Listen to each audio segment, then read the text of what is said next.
Please be seated. Chairman Kingori and other community leaders, our very senior elder Shosho, and happy birthday, and all the great people of California. God is good. And all the time. Nisalimieni kwa hewa. Bwana Yesu asifiwe.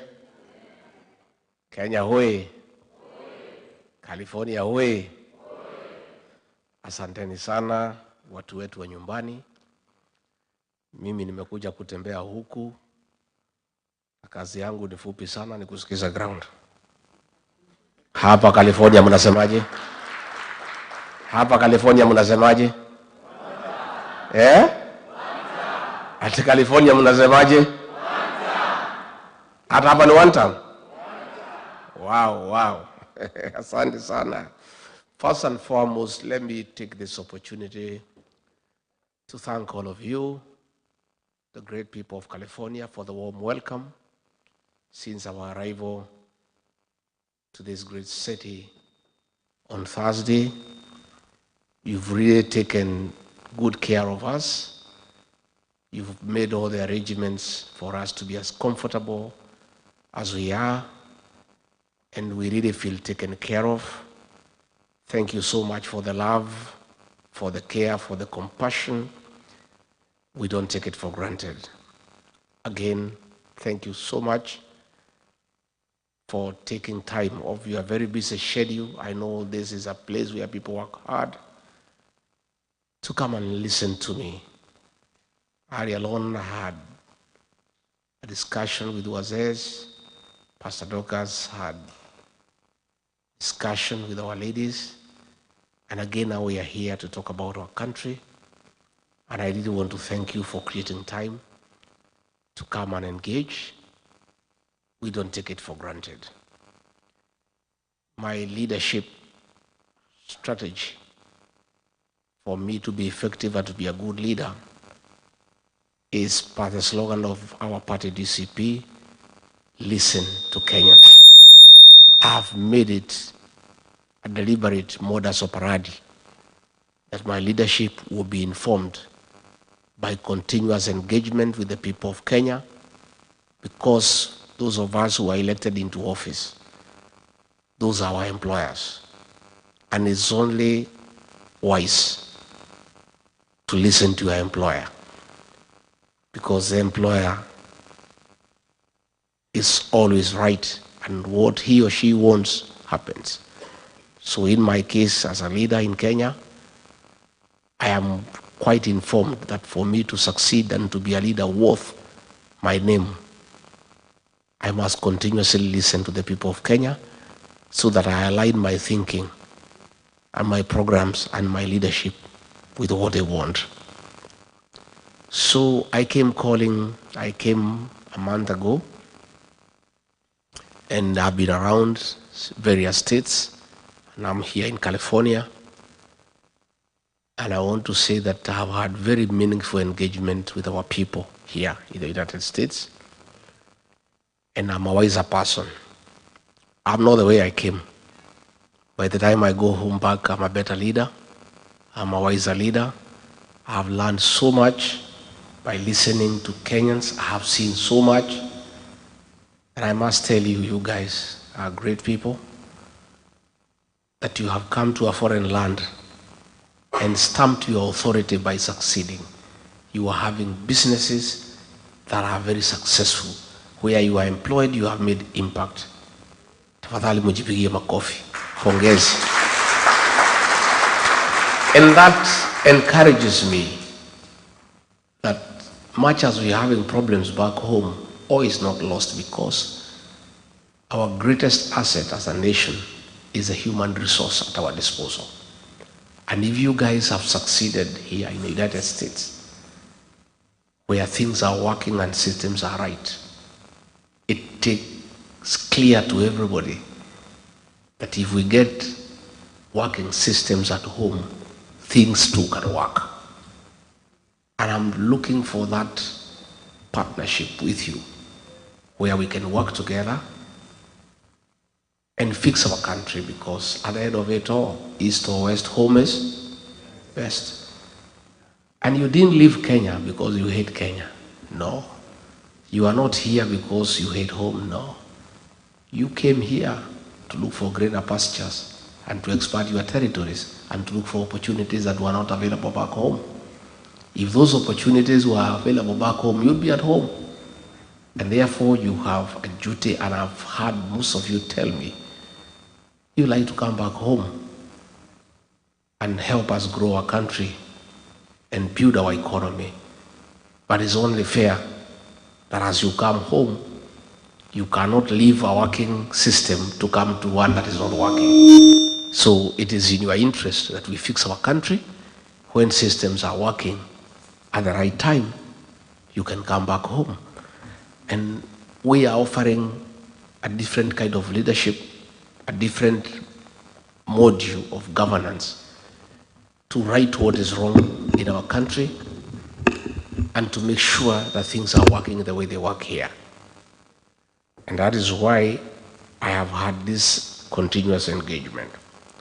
Before I explain to you what I think we can do together as our people from the diaspora, and we as a new administration in Kenya for the benefit of our country, let me first bring you to speed of what is going on back at home.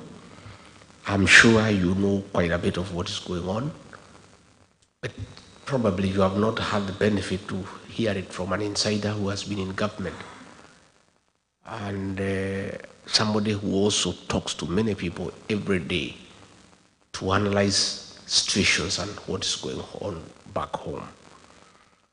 What is going back at home is that the president we elected, most of you, ourselves, we campaigned for him, has turned against the people of Kenya and become a dictator who cannot be told by anybody, and he's running down the country and nobody can talk to him. And he has compromised the opposition. He has captured Parliament and Senate, and there is nobody to hold him to account. And since nature abhors vacuum, our young children, the Gen Zs, filled that space and became the opposition in Kenya and said, no, what is happening is not acceptable. It shouldn't happen, and it's within the constitutional right, freedom of speech, freedom of expression, to say no. And then the president embarked on a very brutal purge and reprisal against the young people, leading to very violent abductions, forced disappearances, and extrajudicial killings. And as a result, in the last 2 years, many young people between the ages of 12 up to 24 have been killed. Others have been maimed. Others have disappeared. They are not known where they are. And there is a lot of fear. There's a lot of anxiety. There's a lot of anguish in the country, as mothers, as fathers, as all of us as parents cry for our children. Things have gotten so bad that the president doesn't fear anymore to support the killing of children publicly. His minister for Interior publicly and shamelessly gave an order of shoot to kill to policemen and said, if you see anybody near a police station, just shoot and kill, despite the fact that a police station is a public institution and Kenyans have every right to go to a police station. Instead of William Ruto admonishing the minister for going against the constitution, he went ahead and issued further orders himself that people should be shot in the leg. A president saying publicly, shoot them in the leg, harm them, then take them to hospital on their way to prison. That is how callous he has become, and he doesn't hide anymore. It's the extent of the impunity that is very worrisome to the people of Kenya. that a leader who is elected by the people has the audacity to threaten Kenyans and issue orders for them to be harmed, to be injured before they are in prison. Even before Kenyans could recover from that shock, one of his sycophants, who is a chairman of the Committee on Defense and Foreign Relations in Parliament, Nelson Koech, went ahead and said the president is wrong. He's too soft, he's too lenient. They should not be shot on the leg, they should be shot on the head. That is a kind of impunity that is in our country. And when a lot of pressure came from here in the States the other day, because the chairman of the Foreign Relations Committee in the Senate here in the US brought a bill to review the relationship of the US and Kenya in respect of the status of a non-NATO ally. They are trying to do some little interventions to deceive the United States and the world that they are doing something. So the president has now formed a committee to look into how to compensate those who have been killed. How do you kill people, then you compensate them? What he should do before he can talk of compensation is first stop the killing and recite his order of shooting the leg and recite the order of Kipchumba Murkomen of shoot to kill before he can even talk about compensation. Fine, it is in order to compensate families that have lost their children. But it is immoral to kill children and then compensate their parents. Why don't you let them live? Let them live. You don't have to compensate them. If they are leaving you, there is no need for compensation. So the president needs to admit liability, apologize to the parents and to the people of Kenya, recite his order on shooting the leg, countermand his minister on shoot to kill, then we can discuss compensation. But you cannot pretend you are compensating people who have lost their children and you have not yet recited the order that you gave for them to be shot. It's double speak and it's not genuine. Again, back home, he has messed the healthcare system. When he came into office, there was the NHIF, which was struggling but working. And you people know, because you take care of people back home. At least NHIF was working but struggling. So what we needed were reforms in the NHIF Act to make it more compliant, to make it more efficient, and to make it serve the people of Kenya. Instead, he scrapped it and brought something called SHIF. NHIF needed 800 million Kenya shillings to reform. He scrapped it and brought something called SHIF at a cost of 104 billion Kenya shillings. That is money that is being stolen. And the thing is not working despite spending that amount. As we speak, yesterday, the private hospital said that all government employees will have to pay cash in advance because SHA is not working. You people know because you are here. And I know you support many families back home. You know SHA is not working.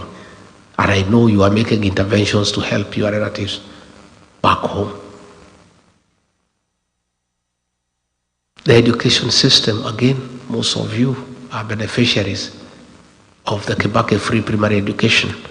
Most of you are beneficiaries of the Higher Education Loans Board that saw you through university. Those are things that are working but have been messed up.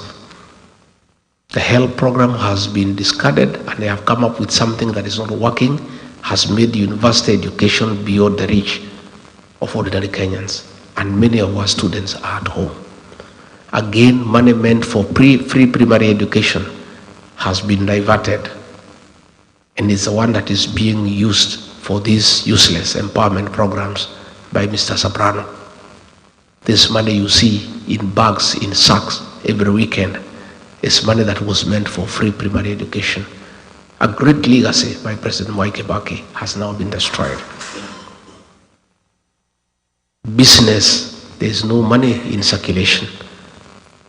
If you go to Nyamakema, if you go to Taveta Road, if you go to River Road, before getting a shop there, you needed to pay goodwill about 20 million Kenya shillings. Today, all the shops have been closed. If you want a shop, nobody asks you for goodwill. The owner of the shop will tell, take it up, pay me rent or whatever you can afford. There's no money in circulation. Business people who have done business with the government have not been paid. Pending bills in excess of Kenya shillings 900 billion have not been paid. William Ruto would prefer to do new projects so that he can negotiate commissions with the new suppliers and new contractors. So that is the situation back home. When I was in office, I had a very good program on fighting illicit brews and alcoholism and drug abuse. And I was dealing with the policy level of stopping illicit brews being available in the market. And we had succeeded in getting our young people back home to start families and to be productive. And Pastor Dorcas would deal with the ones who are already addicted by having rehabilitation programs. All that was sabotaged. The illicit brews are back. Our young people are in the trenches and in the drainage, drinking and destroying their lives. There's nobody to deal with the ones who are addicted, to assist our children who are suffering from drug abuse. So in a nutshell, we have that challenge, but the Kenyan people have realized their mistakes.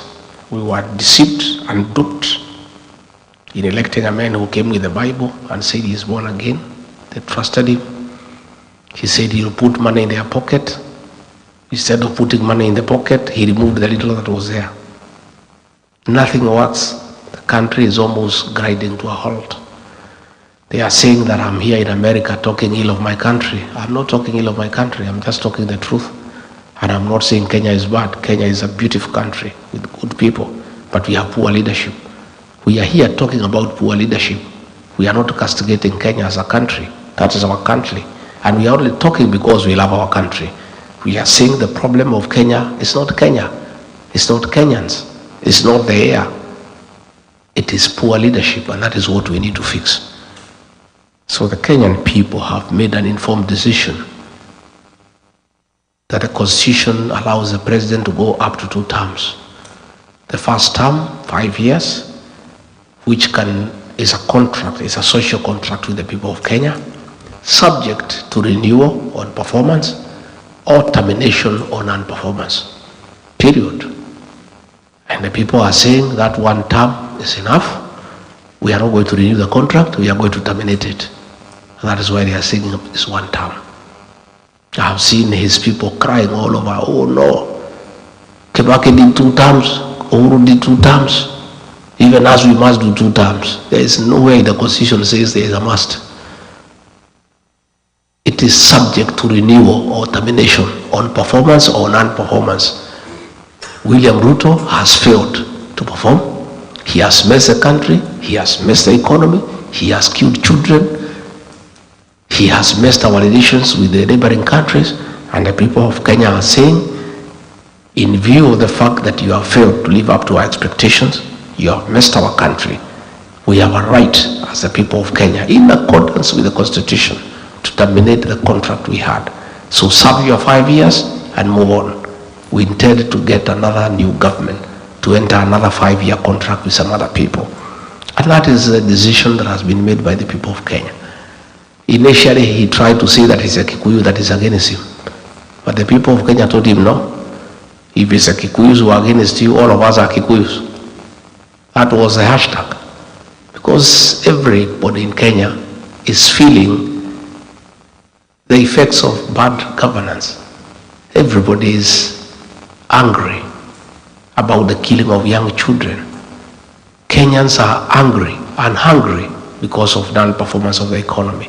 So that is a decision the people of Kenya have made, and I'm part of that group of leadership that is seeking to be elected as president.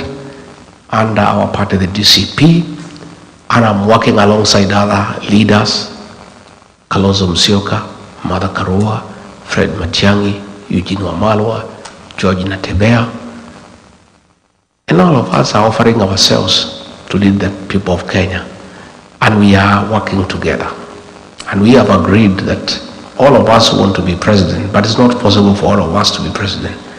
So along the way, sometimes late next year, we shall sit down and agree that among ourselves, we agree to have one flag bearer to face William Ruto on the ballot, so that things are okay. And I have said, I think I'm the best, but in case my colleagues convince me that I'm not and somebody else, I'll back that person to a man so that we have meaningful change in our country.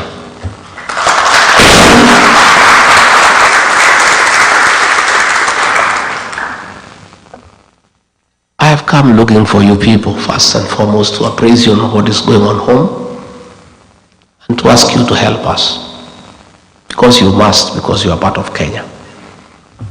I know you are as disturbed as we are about the killing of children. I know you are as concerned as we are about bad governance. I know you are mad at the corruption taking place in Kenya. I know you disagree 100% with the misappropriation of funds for personal aggrandizement. We therefore want to partner with you because you have a lot of influence back home. And I want to appeal to you to talk to people back at home and ask them to register as voters and join us in electing a new government that will respect the will of the people, that will create good governance structures, and that will bring prosperity to the people of Kenya. Mtatusaidia nyumbani? Again, I want to seek partnership with you because you are important. It's true, Walubengo, that pastor was saying that you guys are useless, nobody needs to talk to you. Those are Ruto sycophants. He has a big choir called Praise and Worship. People who just praise and worship him. They thank him because there is sunshine. They thank him because there is moonlight. They thank him for the air we breathe, although he has nothing to do with it. It's a sycophants. And they have been ignored by the people of Kenya. Don't even think about them. Nobody listen to what they are saying. You people are critical. And you are a serious partner of any serious administration that wants to succeed. In the following manner. One, in the 1970s, coffee was #1 foreign exchange earner. In the 80s, tea became the first,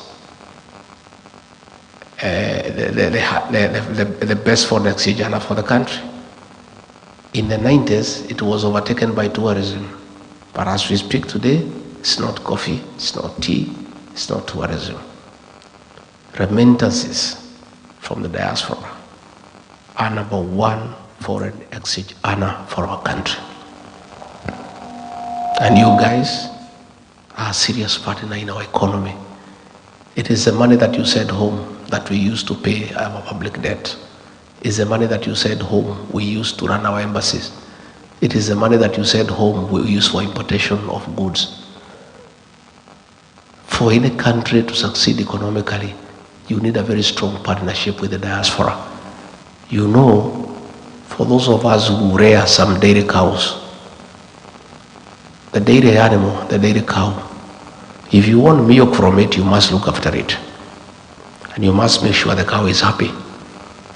You must give it hay, you give it lucerne, you give it dairy meal. In fact, nowadays we are giving them mattresses to sleep on so that they don't feel cold. And some people have even become very imaginative. You play them country music, Ken Rogers and Don Williams, so that they give you milk. The diaspora brigade is the dairy cow of the Kenyan economy. We must look after the diaspora people to agree to inject their money into our economy. And your money is huge. If we have programs to give you incentives to invest your money back home, we don't have to borrow money from other countries. Your money is enough to run our economy. So I look forward to a partnership where we shall agree with you people how we give you incentives to bring your money back home. We want you to come and start factories. We agree, we give you a tax holiday for several years, that there is no taxation if you set up a factory, so that you can create employment home and expand the tax bracket. We want to agree with you if we can have a diaspora bond where we can have a special interest package where you bring your dollars home, you earn a certain interest rate much higher than the country where you have come from. There are many things we shall discuss. And I don't understand what is wrong with Ruto. When we need your money, when I'm here, I think early in the week, the central bank issued a circular that they want to go to homes where you send money and talk to your mothers and your uncles and your brothers to find out how much money you send them. You know, you guys have already paid tax and you are helping your mother because the hospitals are not working. You are helping your brothers because the education system has failed.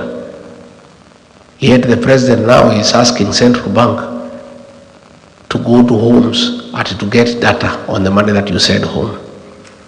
Tell your mothers and your fathers and your brothers that that is illegal. They should not divulge any information to anybody.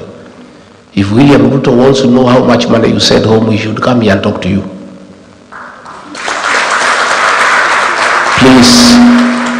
Please, William Ruto, don't harass our parents. Don't harass poor people back at home whose only crime is being held by people in the diaspora because your country is not working. If things were working, these people would not be sending any money back home. They needed the money themselves, but they send money home because things are not working. So that is being intrusive. We don't want too much government into people's lives. The work of government is to give services to the people. Let William Ruto build roads and hospitals, provide water, electricity, sewage, internet. That is what Kenyans want. But he cannot send people in homes with a fitina to ask people, oh, I hear your daughter is in America, how much does she send you? That is rubbish. And you must tell the people you help at home, there is no legal requirement for them to divulge the help you give them. That is very personal. That is personal information. It's like asking you why you love your wife. Do you have to give that information? It's privileged personal information that is confidential. So please tell your beneficiaries, those you help, not to give that information to anybody. Again, I want to interest you to invest home. Let's have a discussion. That is your country. Things are working here. Why not? Yesterday, I spent a day in Silicon Valley. And I went to Google, I went to Meta, and things are working. And what is amazing, at Meta I found 35 Kenyans who are driving Facebook, Instagram, WhatsApp. Kenyans, young Kenyans, knowledgeable. At Google I found a Kenyan there, a young guy there.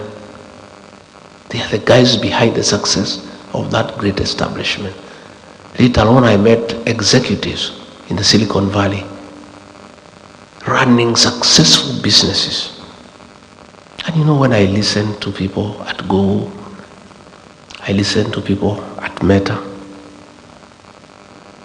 on the ideas they have on innovations, on artificial intelligence, I was so embarrassed that despite having that kind of capacity with Kenyans to turn around our digital information technology, that our Minister for ICT is William Kabogo. Are you also not embarrassed? It's embarrassing. A guy who knows nothing about IT. He has no idea whatsoever. Yet we have Kenyans who are driving mega corporations in matters innovation here in the United States and all over the world. These are the Kenyans that I seek to partner with when we form government to transform our country.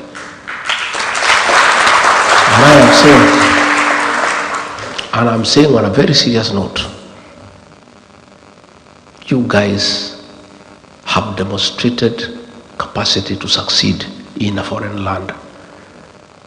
I want you to help us transform our country like the way you have done it here in the United States. All we need to do is to give you the opportunity. And you have a proven track record of success. Our embassies here abroad, we must ask you guys to help us run them. As somebody who has lived here in the United States for 30 years, a CEO of a company who has worked all over the States, has the necessary papers, PhD, masters. That is somebody you can give the embassy in Washington to learn. And that person knows everything. They know what Kenyans want, what challenges they are facing. They know these Americans, for them to attract them to invest at home, what they want, how to handle them, because they have been here with them. You go to Kenya, an ambassador is appointed for 4 years. You get a politician, you appoint him ambassador to Washington. The first 1 year he comes is to look for a house, run and learn to know the streets and to know his way around here, and look for a school for his children. 1 year is gone.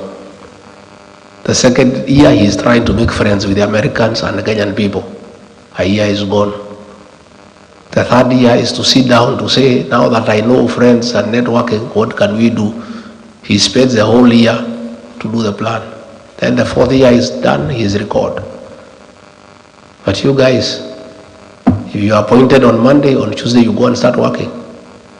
You know everything. You know everybody.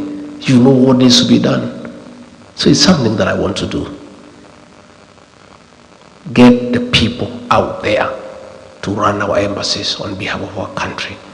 Take care of Kenyans in those countries and have a serious network with the people of that foreign country and attract them to come and invest back home.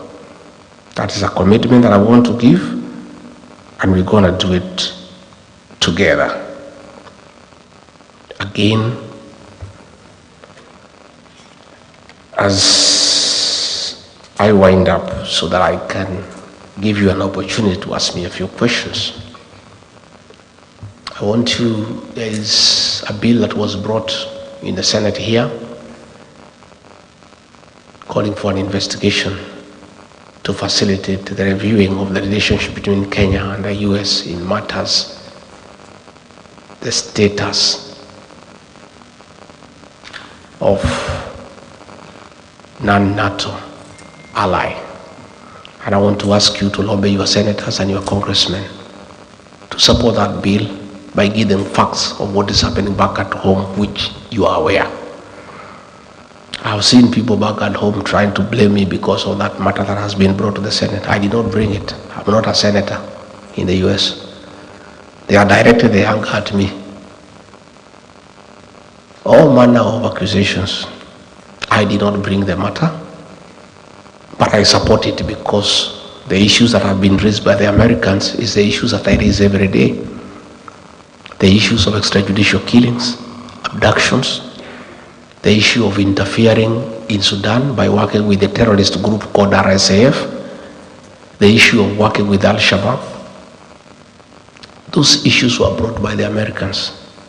And all I said is that Kenyans should support by giving information to the legislators here to enable America hold William Ruto to account. And I did ask the Americans not to impose sanctions on Kenya because Kenya is innocent, but to apply sanctions against William Ruto as a person so that he can be brought to order. So I found a member of parliament from Mandera there in parliament making a lot of noise, saying that I'm against the people of Mandera. I have nothing against the people of Mandera, and he should not drag the people of Mandera into the challenges William Ruto is facing with the American people.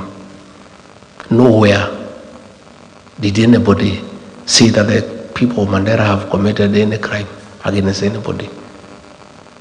What we said is that the Americans are saying William Ruto met some bad people in Mandera. If you meet bad people in Mandera, it does not mean that the people of Mandera are party to the meeting that you had. So I also saw the senator trying to say that we have a problem with the Somali community because we are asking that William Ruto be held to account. Nobody has any problem against any community. The Somalis are part of Kenya, and they are a very serious community that has done a lot in the transformation of our country and the economic development of our nation. They are very serious drivers of our economy. They are very aggressive in business. So the senator of Mandera, don't drag the Somali community into the challenges facing William Ruto. It's William Ruto who is being told to account by the Americans for his activities with the terrorist organizations. The people of Mandera, the Somali community, are innocent and have nothing to do with it. And by the way, I want to tell the politicians there in northern Kenya, if you want to defend William Ruto, defend him. But don't try to create a wedge between us and the Somali community because we have nothing against them. They are part of Kenya, and they too are telling us they are suffering just like the rest of Kenyans. And doesn't mean because Aden Ware is eating, the Somali community are eating. They are also complaining of marginalization. They are complaining of bad economic times. In fact, the Somali community, more than any other, has really borne the brunt of extrajudicial killings and forced disappearances for a long time. So let nobody try to create a wedge between those opposed to William Ruto and communities. Let William Ruto answer the Americans for what he has done and what he has not done. I saw the Minister for Interior saying that we should be asked to help in investigations in this matter. We cannot help in any investigations because the Kenya government has not initiated any investigations against William Ruto. The people who have initiated investigations is the American Senate. So if there is need for us to help in investigations, we'll help the American Senate, not the Kenya government, because the Kenya government has not initiated any investigation. Number two, the Kenyan government cannot investigate William Ruto because those policemen work under him. And all the things he is doing of killing people and abducting people, he is doing with the very police. So there is nobody stupid enough to go and report William Ruto to the Kenyan police. Nothing will be done against it. So Wewe CS, please don't sell fear to us. You know we cannot buy. In any case, it is the same CS who said that when 5 chiefs were abducted by Al-Shabaab, he said that they will go into negotiation with the Al-Shabaab to have them released. How can you negotiate with people you do not know? And since they were released after negotiations, the CS Interior knows much more than anybody else on who are the leaders of Al-Shabaab because he said publicly that he'll initiate negotiations for the release of the 5 chiefs who were abducted. The 5 chiefs were released after successful negotiations with the Al-Shabaab. So the CS Interior knows whom he negotiated with. So if he wants information as who are the leaders of Al-Shabaab, he is in a better position to tell the people of Kenya and the world and the Americans because he has already had business with them that has been successful. So please, the Americans have asked the questions. I'm not the one who has asked. If I'm required to help, the things I know on the issues in Sudan, the dealings with RSF, I'm ready to help. But the Americans, not the Kenyan government, because the Kenyan government has not raised any issue. They are comfortable with what is happening. And you know, I see people threatening other people. I've seen that fellow called Soprano issuing a lot of threats every day. Oh, mimi ni fire, mimi ni Noma. Oh, don't push me around. I want to tell Soprano to take time to read Wallace Feinka.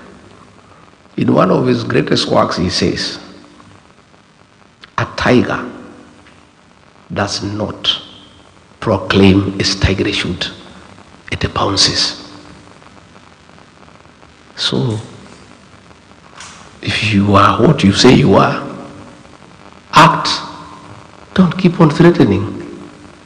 You know, that's what Ole Feinka says. A tiger does not proclaim its tigerhood, it pounces. So please spare those threats for other characters. Rigiji is beyond threats, and you know it. And we must speak for the people of Kenya, because if we don't do it, there will be no country. You have compromised Raila Odinga, you have bought parliament, you have bought Senate. If you succeed in silencing us to talk for the people of Kenya, who will speak for the people of Kenya? I cannot be intimidated. The Gen Zs cannot be intimidated.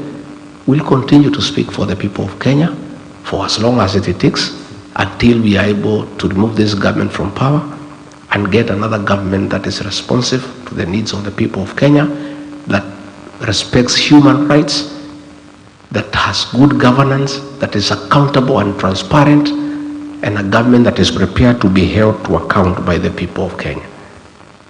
And in the parting shot, I want to ask the UN Security Council to take note that Kenya is an anchor state that has played a very significant role in the Horn of Africa and ensuring there is peace and stability. And the American government has worked very closely with Kenya in supporting anti-terrorism activities with finance and intelligence. We want Kenya to remain there. We want Kenya to continue playing a very important role in stabilizing the Horn of Africa and the region. And the problem is not Kenya. The problem is the leadership. So the UN Security Council, the United States, they need to deal with William Ruto so that Kenya is preserved to continue playing that important role as an anchor state to ensure there is peace and stability in the region. But when we get a reckless leader who is interfering with the affairs of the neighboring countries and working with those opposed to those governments, that is why Kenya's name is being cast in bad light. So, mimi nimeshukuru sana.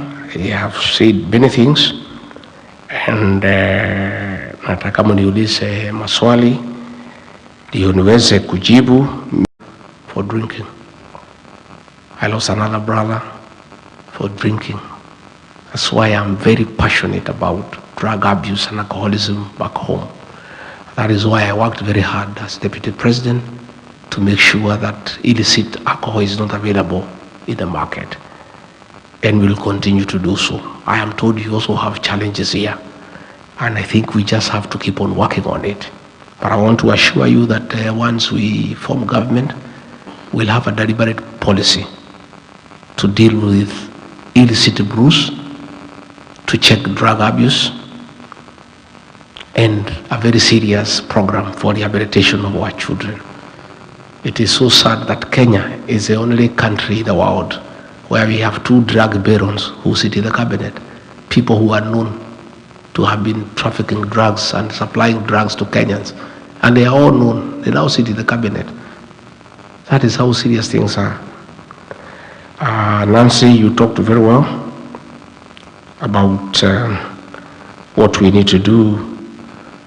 And I want to say that nobody has any problem with anybody. As I said, even the Somalis, those are our brothers and sisters, and we are okay with everybody because everybody is feeling the effects of bad governance, and we will do whatever it is for all the people of Kenya, irrespective of their community, because they are all Kenyans who are suffering at the same time.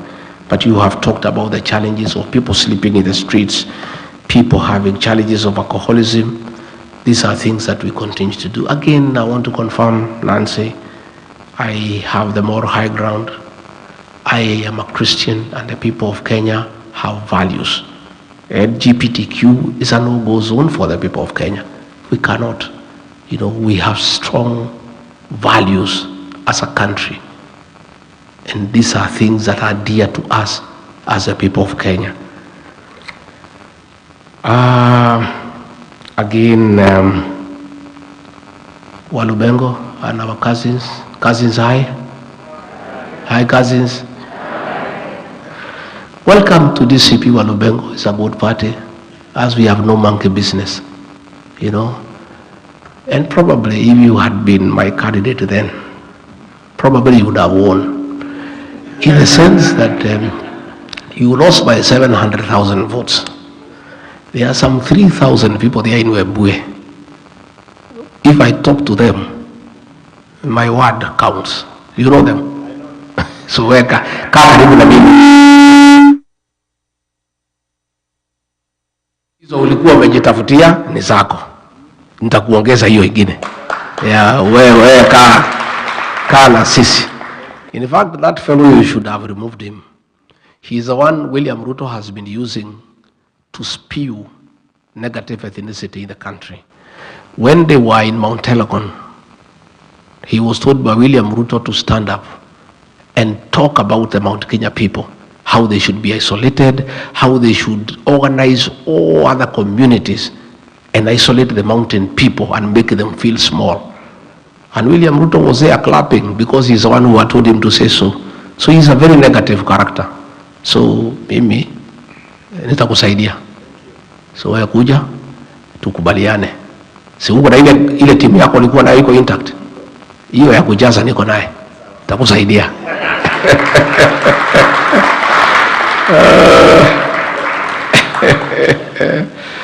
I'm so happy to see that grandma who was a friend of my late mother, and she's still going strong at 98. She's blessed, isn't it? 98 years is such a blessing, and I'm so moved that that granny is here.